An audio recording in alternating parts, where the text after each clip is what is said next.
Hello friends, welcome to super idea crafts and food blogs. ఈరోజు మనం చేయబోయే recipe mutton liver curry.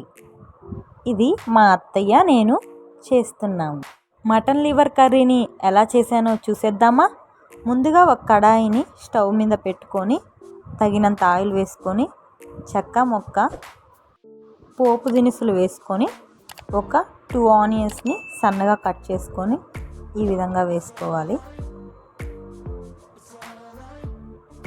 ఒక 1 కానీ 2 కానీ టమోటాను కట్ చేసేసుకొని కరివేపాకు వేసి బాగా వేయించుకోవాలి.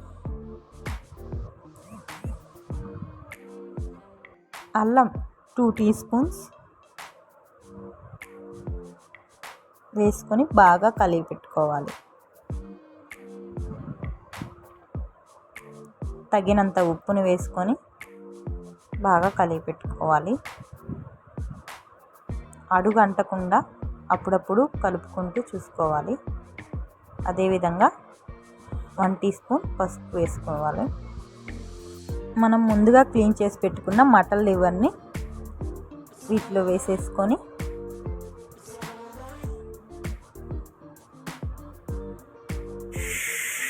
బాగా కలిపి పెట్టుకోవాలి.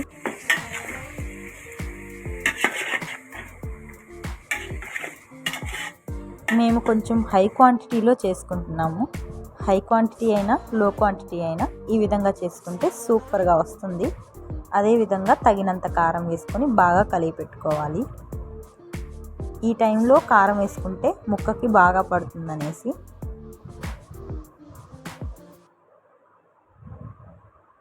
ముక్క బాగా బాయిల్ అవ్వడానికి తగినన్న వాటర్ పోసుకొని కలపెట్టుకొని మూత పెట్టుకుంటూ అప్పుడప్పుడు తీసుకొని కలబెట్టుకుంటూ ఉండాలి.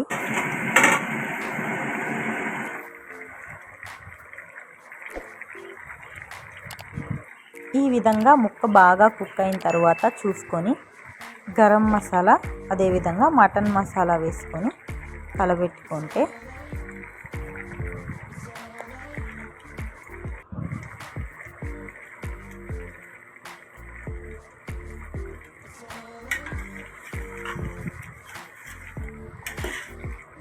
చూస్తుంటే నోరు ఊరిపోతుంది కదూ, ఎప్పుడెప్పుడు తినాలా అనిపిస్తుంది. ఇంకెందుకు వెయిట్ చేస్తారు, ఖచ్చితంగా ట్రై చేయండి. ఫైనల్గా కొత్తిమీర పుదీనాతో గార్నిష్ చేసుకుంటే మన mutton liver curry ready. Like, share, subscribe.